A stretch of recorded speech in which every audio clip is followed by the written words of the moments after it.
Como les había dicho, en el grupo el tema de hoy lleva por título La blasfemia contra el Espíritu Santo. ¿Puede una persona ser salva cuando ha blasfemado contra el Espíritu Santo? Y quiero agradecerle al hermano Rubiel Hernández, que estará aquí apareciendo en pantalla en el video, la pregunta que él nos ha hecho, que fue la que motivó a mi estudio y también investigación para poder responder su pregunta como debería ser. Así que muchas gracias, hermano. Esperamos que esta respuesta sea útil para usted y que pueda aclarar muchas dudas. Muy bien, entonces vamos a ir entonces a lo que compete, que es el tema, ¿no es cierto? Vamos a comenzar. Muy bien. La blasfemia contra el Espíritu Santo. ¿Puede alguien que ha blasfemado contra el Espíritu Santo ser salvo o perdonado? Vamos a comenzar con una oración. Vamos a comenzar. Vamos a leer primeramente los argumentos que hacen de que esto, digamos, no viene a la mente, ¿no es cierto? Argumentos que se nos ha presentado dentro de la religión, de la sociedad, o lo que se nos ha dicho con respecto a este tópico, ¿no es cierto? Y son argumentos que muchas veces no se tienen en cuenta, que a veces están sacados de contexto. O sea, no se conoce el contexto cultural, histórico y lo que tiene que ver, ¿no es cierto? Entonces, vamos a ver esto interesante para que podamos llegar juntos a una conclusión luego de la presentación de esta temática. Así que, muy bien, hermanos, vamos a comenzar con el primer argumento que se encuentra en Mateo 12. Los que tengan sus Biblias pueden acompañarme en su Biblia mientras yo leo. No se preocupen, voy a leer yo. Mateo 12.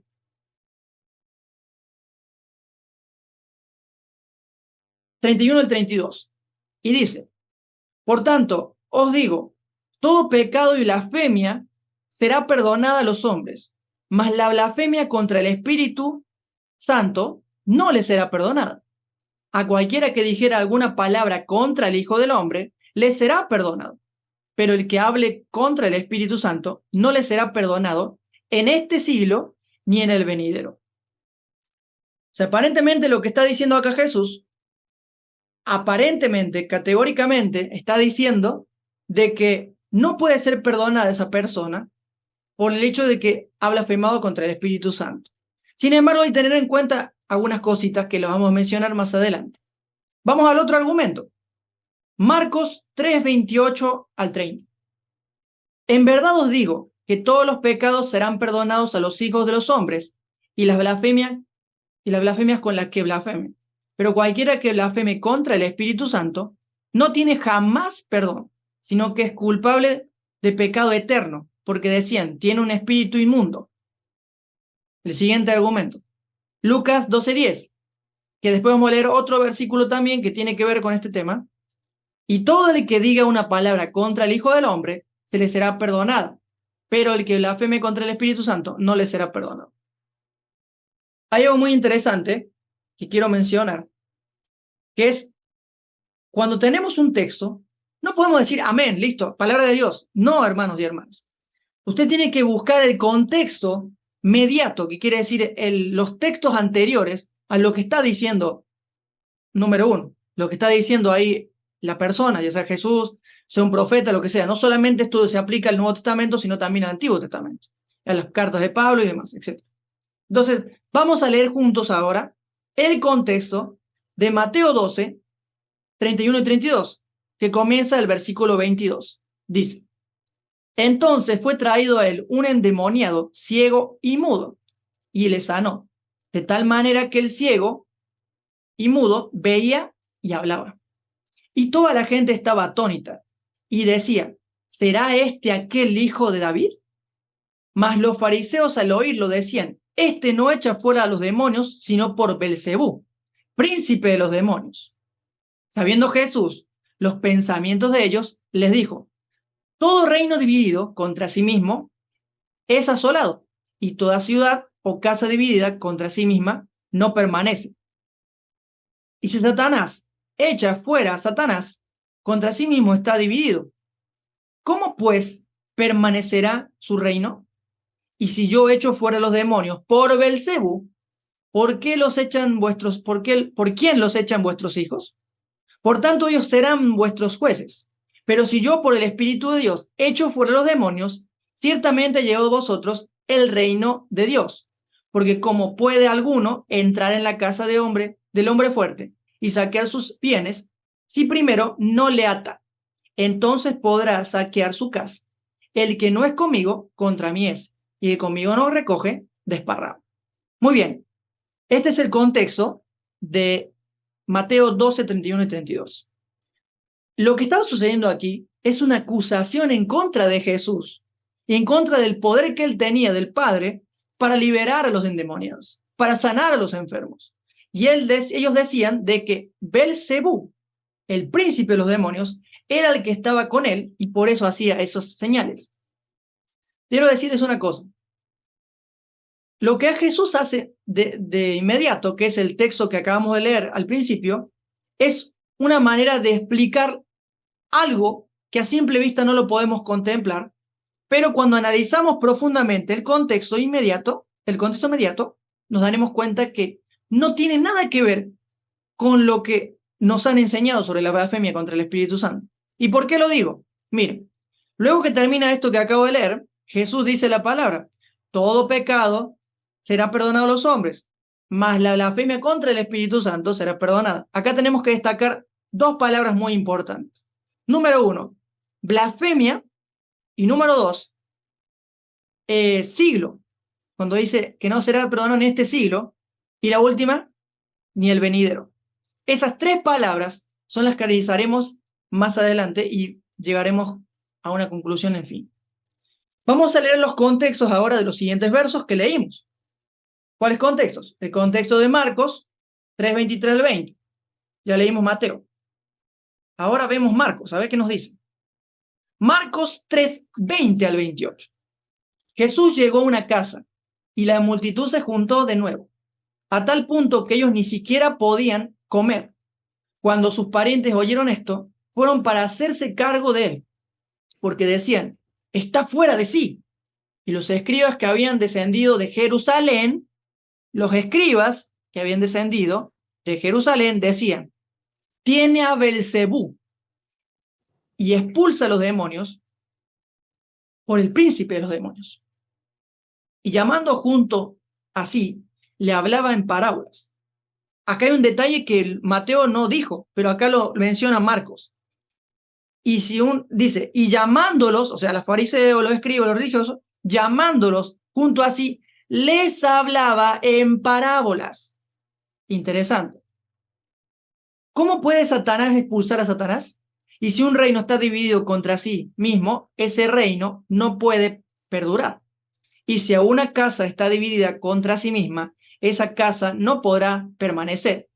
Y si Satanás se ha levantado contra sí mismo y está dividido, no puede permanecer sino que ha llegado a su fin. Pero nadie puede entrar en la casa de un hombre fuerte y saquear sus bienes si primero no le ata. Entonces podrá saquear su casa. En verdad, os digo que todos los pecados serán perdonados a los hijos de los hombres y las blasfemias con que blasfemen. Y luego viene el versículo de la blasfemia contra el Espíritu Santo. Y el texto de Lucas, que le dije recién, habla del Espíritu Santo, pero voy a ir a uno que habla más detalladamente de esta blasfemia. Lucas 11, 14 al 23. Pasaje correcto para entender lo de la blasfemia, por eso lo tomé. Yo dejé el tercer argumento atrás porque este texto nos va a hacer entender mejor lo que quiso decir Jesús. Por esa razón les digo que ese texto de Lucas que leí primero está sacado de contexto. Y ahora metemos este contexto correcto para poder interpretarlo. Muy bien. Dice Lucas 11, 14 al 23. Leo. Estaba Jesús echando fuera un demonio que era mudo, y sucedió que cuando el demonio salió, y el mudo habló, y las multitudes se maravillaron.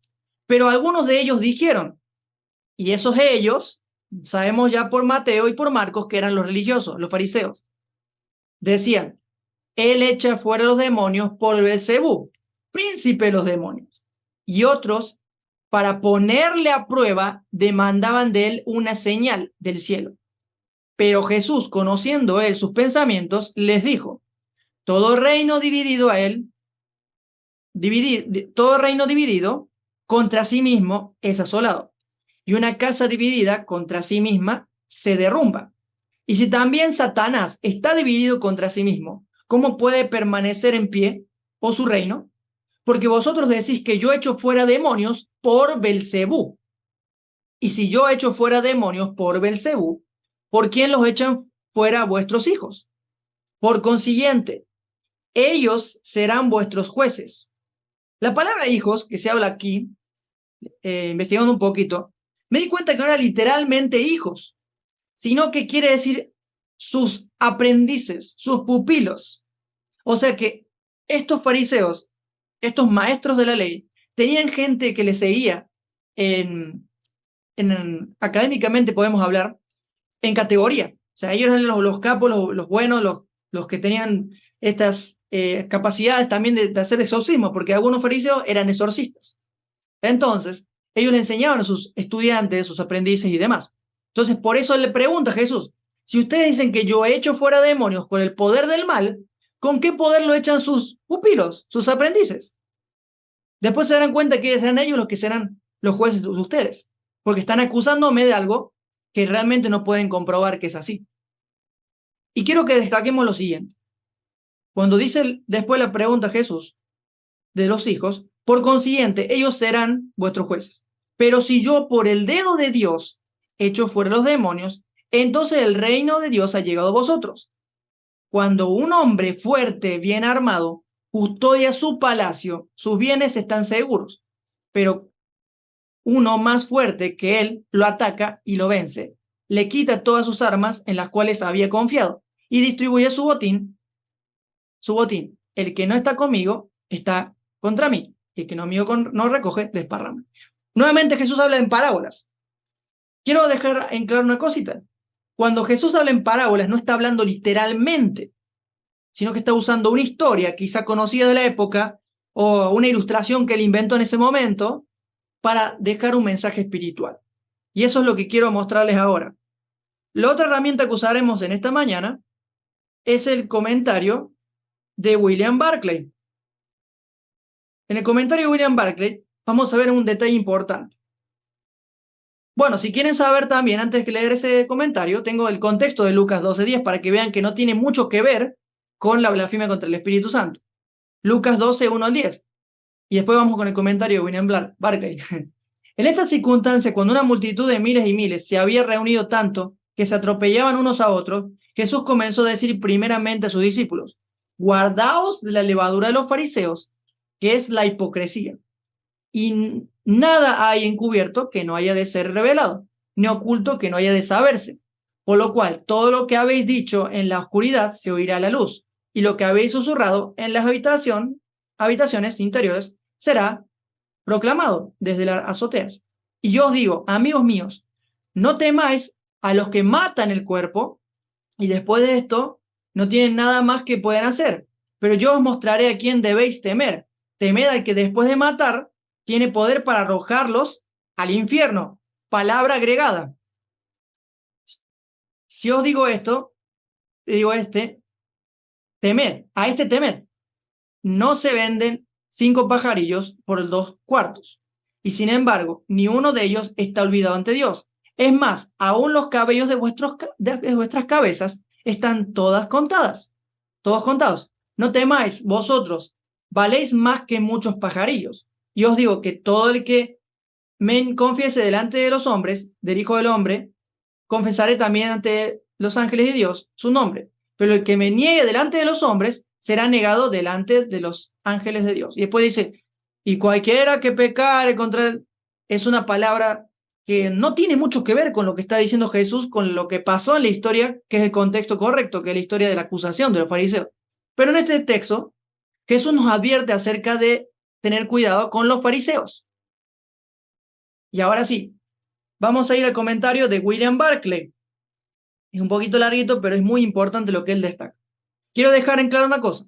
William Barclay, cuando él comienza sus comentarios de este evangelio de Mateo, capítulo 12 específicamente, es más largo, pero él empieza primero a lo conocido o lo tradicional para llevarnos a una enseñanza más profunda y espiritual.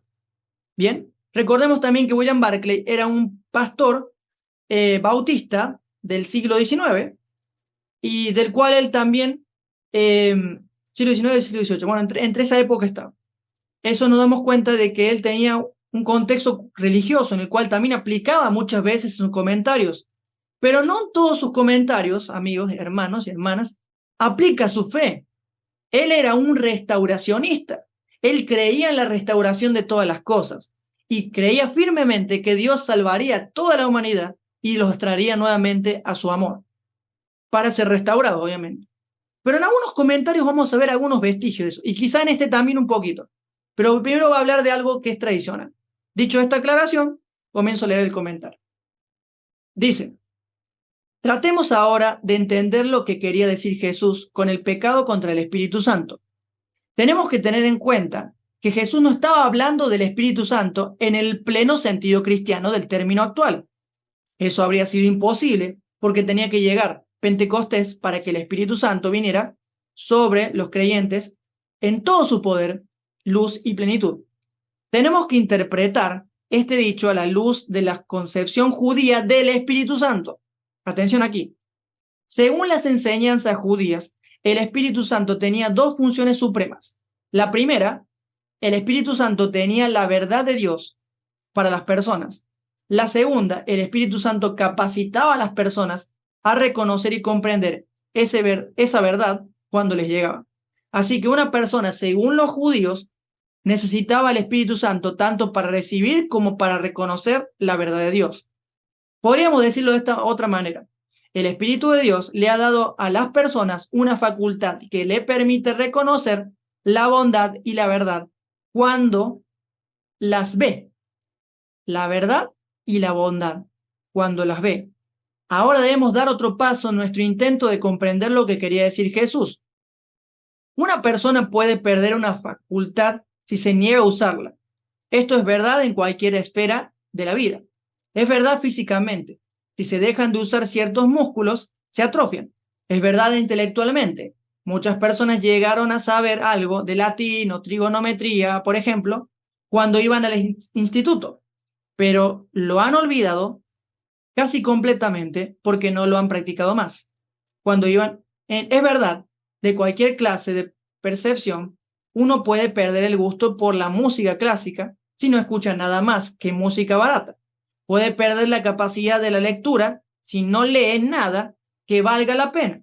Puede perder la facultad de disfrutar de un placer limpio y sano si no cultiva nada más que lo ensucian y degradan. Por lo tanto, una persona puede perder la capacidad de reconocer la bondad, atención con esto, reconocer la bondad y la verdad cuando las vea. Si mantienen cerrados sus ojos o cerrados los ojos y los oídos tapados a las cosas de Dios, si no hacen más que volver la espalda al mensaje que Dios le envía, si no ocupa la mente nada más que en sus propias ideas, negando la entrada a las que Dios quiere sugerirle. Al final, acabará por no poder reconocer la verdad y la belleza y la bondad de Dios cuando las vea. Llegará a un estado en que su propio mal le parecerá bien y el bien de Dios le parecerá el mal. Este era el estado, atención, este era el estado en que se encontraban aquellos escribas y fariseos.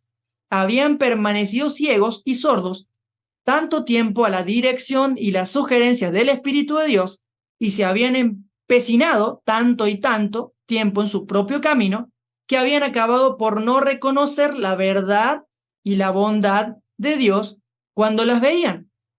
Juan 1, 16, 18 nos dice, toda buena dádiva y toda plenitud desciende de lo alto. De él recibimos, de gracia sobre gracia, y de eso recibimos. A Dios nadie lo ha visto jamás, dice el 18. Pero el 17 dice algo interesante. La ley fue dada por medio de Moisés, pero la gracia y la verdad, justamente lo que está comentando Barclay, vinieron por medio de Jesús. Entonces, estas personas no podían ver esa gracia y esa verdad porque tenían tapados los ojos, tapados los oídos y no querían escuchar. Como cualquier persona, cualquier joven que no quiere escuchar el sermón de sus padres cuando le está regañando por algunas cosas que ha hecho mal. ¿Qué hace el joven adolescente? Se tapa los oídos, cierra los ojos y dice, no te escucho mamá, no te escucho papá, y se va a su cuarto. La misma actitud tenían estos fariseos con Jesús. Entonces, por eso es muy correcto lo que está diciendo Barclay. Y después sigue diciendo, habían permanecido ciegos y sordos tanto tiempo a la dirección y a la sugerencia del Espíritu de Dios, y se habían empecinado tanto y tanto tiempo en su propio camino, que habían acabado por no reconocer la verdad y la bondad de Dios, o la gracia y la verdad de Dios. Cuando las veían, podían estar viendo la bondad de Dios en persona, interesante, la bondad de Dios en persona, y llamarla la personificación del mal. Podían estar viendo al Hijo de Dios y llamarle aliado de Satanás.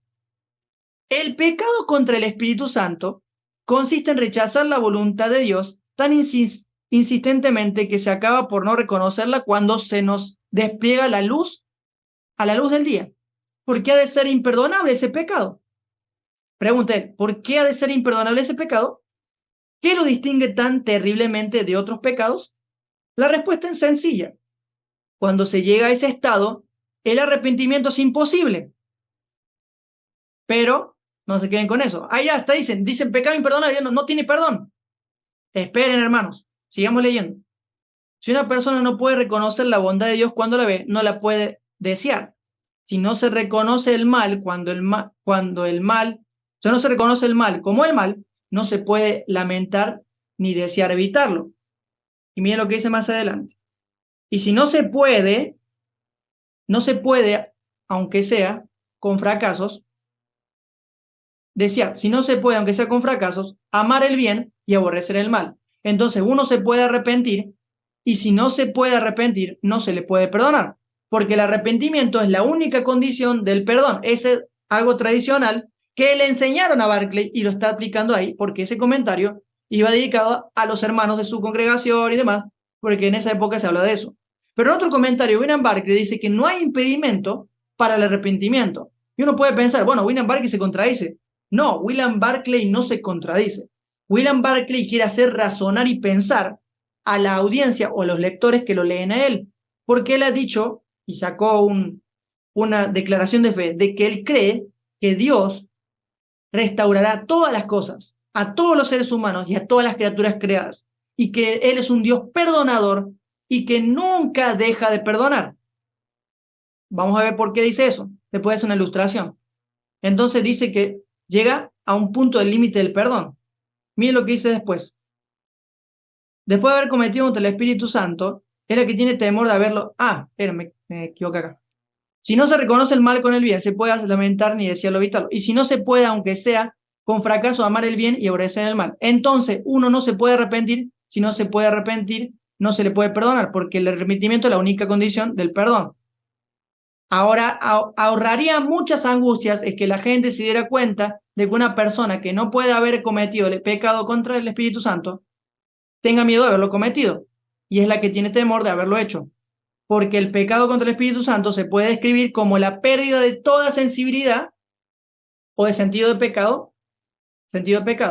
A este estado era al que habían llegado aquellos escribas y fariseos. O sea, está diciendo Barclay ahora, y está explicándonos, que a ese estado habían llegado los fariseos. ¿En qué época? ¿En la época de Jesús? Pero vamos a ver un detalle que no tuvo en cuenta ahí Barclay, o por lo menos en este comentario no lo tuvo en cuenta. Dice que habían llegado a ese estado los fariseos. Habían pasado tanto tiempo haciéndose los sordos y ciegos a Dios que habían perdido la facultad de reconocer cuando se encontraban cara a cara con Él. No es que Dios, ahí está, no es que Dios los hubiera desterrado de los límites del perdón. Ahí está Barclay, ahí me sorprende Barclay. Los límites del perdón, sino que ellos mismos se habían excluido de Él.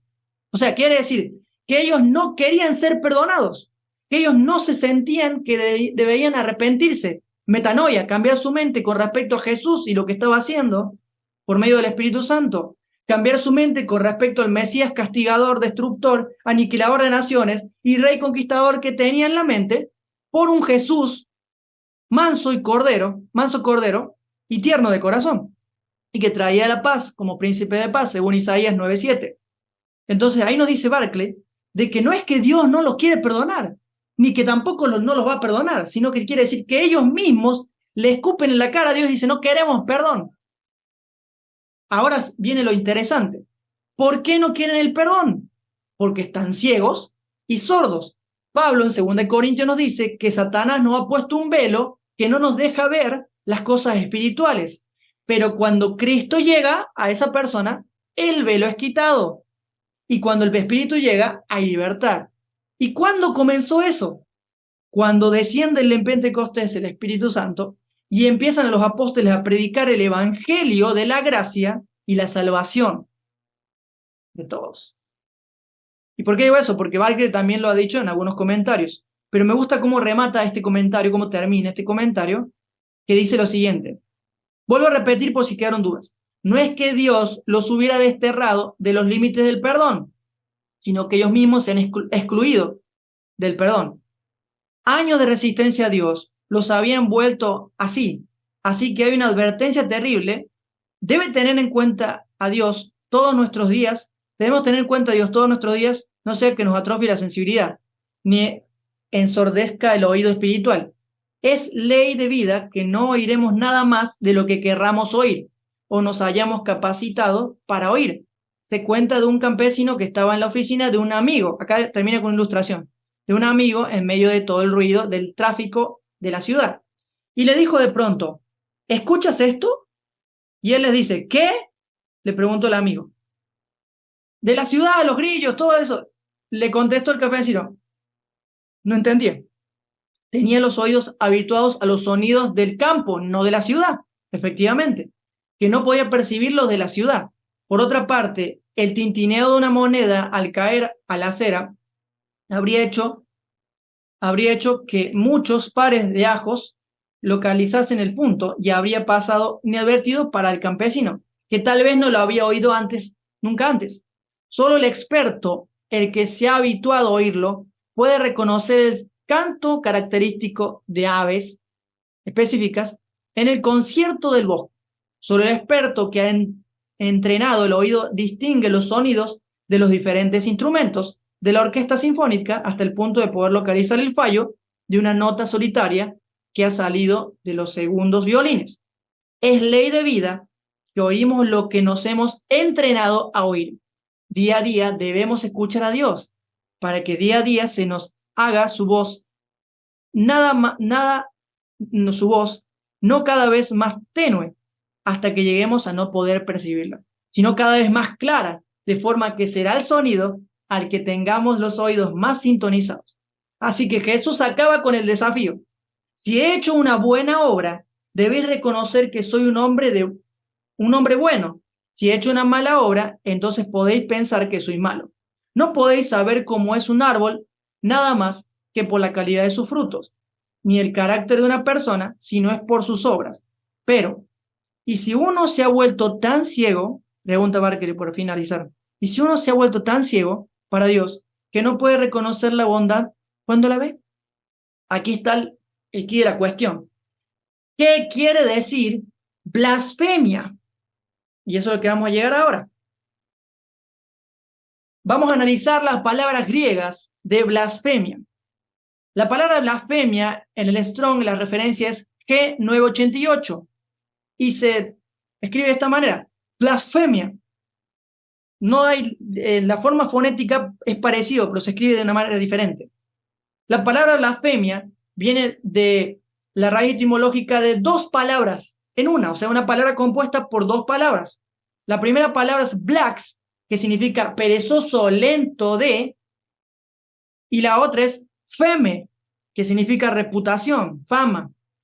Blasfemia literalmente significa una persona que es perezosa en llamar lo bueno a algo que realmente es bueno, y lento para identificar lo que realmente es malo, lo que en verdad es. En otras palabras, blasfemia es la actitud de una persona es ser tardo para ver lo bueno y llamarlo malo, y lo malo verlo como bueno. Eso nos lleva a un versículo de Isaías que dice, hay de los que a lo malo dicen bueno y a lo bueno que hacen lo bueno dicen malo, que hacen de las tinieblas luz, que pone el amargo por lo dulce y lo dulce por amargo.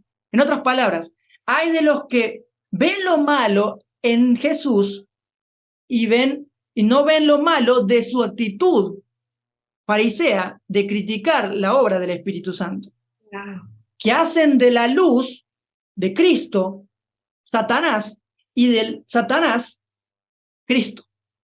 Quiere decir entonces que de esa manera nosotros tenemos algo muy interesante a destacar, que estas personas habían llegado su oído espiritual a estar tan sordo que creían que el mismo Hijo de Dios era Belcebú.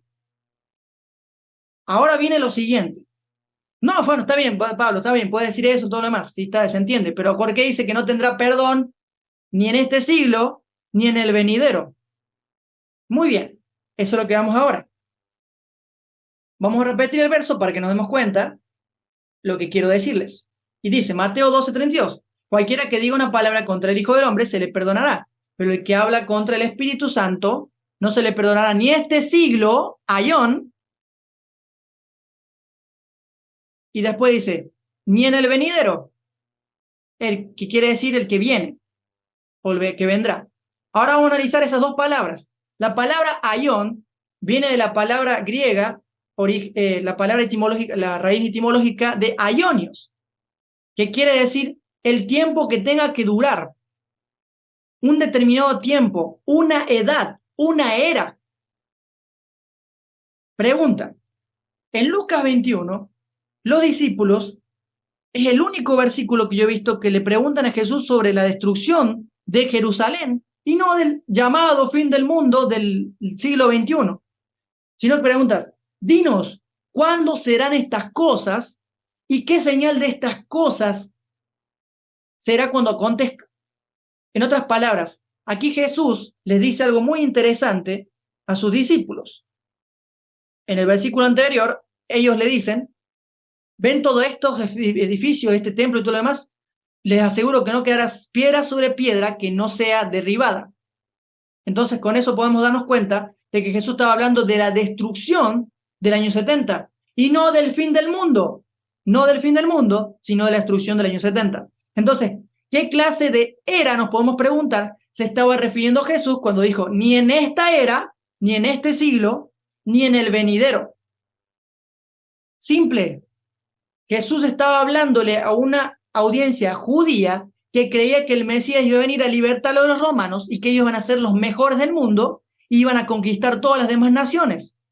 Sin embargo, eso no es lo que pasó, sino que lo que pasó fue lo siguiente, que ellos, tan empecinados en hacerle la guerra a los romanos, terminaron recibiendo guerra y murieron todos en el año 70.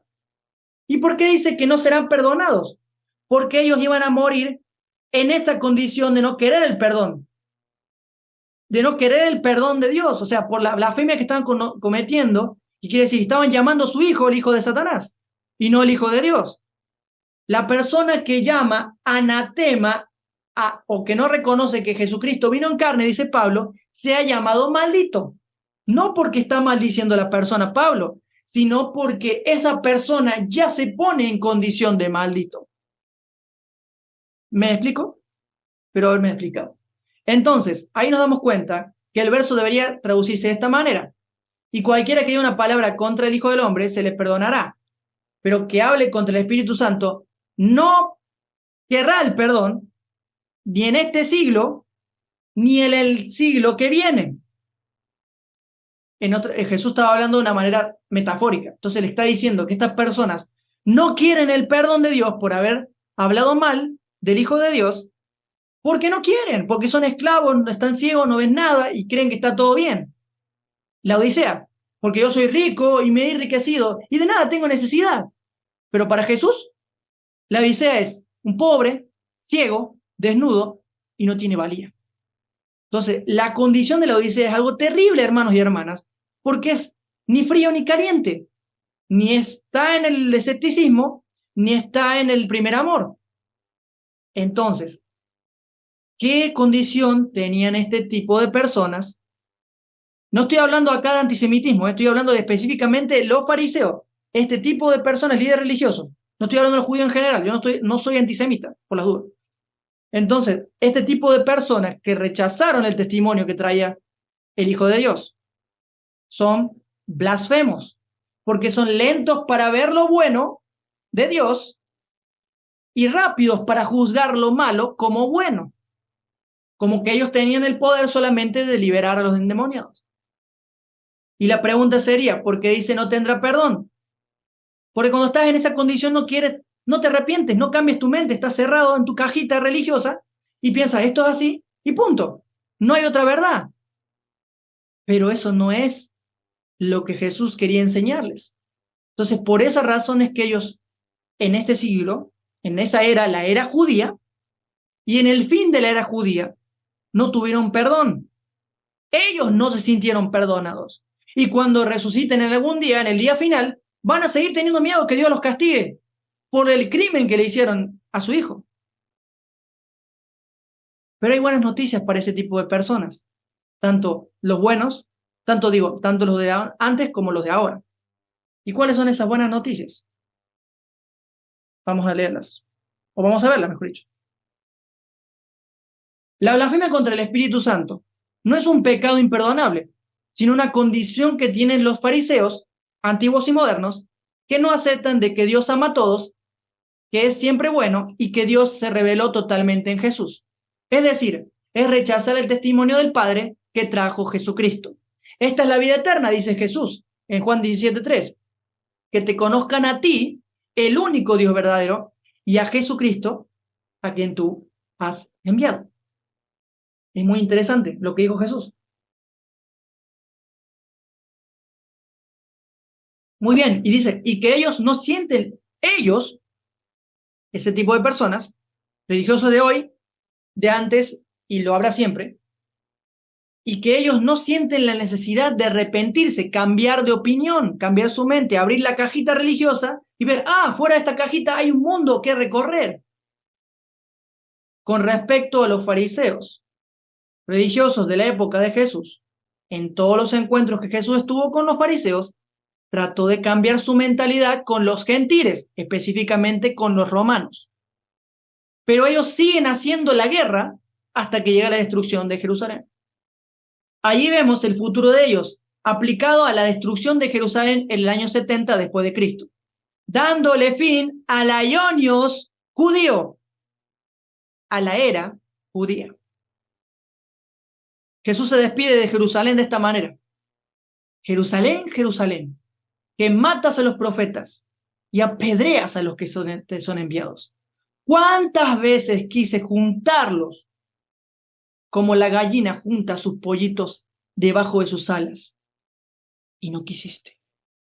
No quisiste mi perdón. No quisiste ser perdonado. No quisiste experimentar el gozo de sentirte perdonado. Porque yo ya te perdoné. Porque yo ya los perdoné.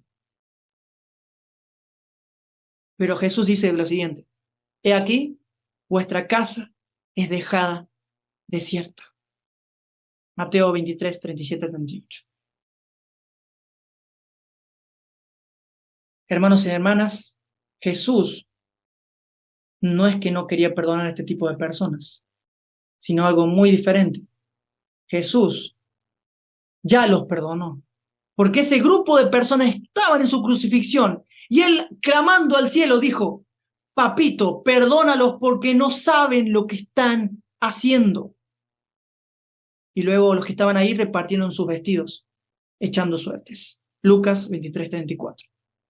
Pero eso no es todo. Colosenses 1, 18 al 20 nos dice, y él es la cabeza del cuerpo, que es la iglesia, el que es el principio, el primogénito entre los muertos, para que en todo tenga la plenitud, por cuanto agradó al Padre que en él habitase toda la plenitud, y por medio de él reconciliar consigo todas las cosas. Entonces, hermanos y hermanas, ¿no tienen perdón? ¿Esta gente no tuvo perdón? ¿Nunca tendrá perdón? No, ya fueron perdonados. Este fue el estudio de hoy y la verdad espero que sea reflexivo. Y bueno, ahora vamos a tener la sección de comentarios y gracias por los que están aquí, han quedado hasta el final y han visto esta presentación. Esperamos que puedan dejar sus comentarios al final y bueno, que podamos construir todos juntos una conclusión que el Espíritu nos lleve. ¿Ok? Amén. Muchas gracias, hermanos y amigos que están viendo. Le damos la bienvenida a aquellas personas que se han sumado y le pedimos a los que están viendo por diferido esta presentación por YouTube que puedan dejar un like, comentar para poder hacer que de esa manera pueda llegar el mensaje a otras personas. Y también si hacen preguntas así como el hermano Rubiel Hernández, que le volvemos a agradecer, que gracias a su pregunta se hizo esta temática. Nos vemos en otra ocasión. Dios les bendiga y recuerden, Dios es bueno. Amén. Siempre.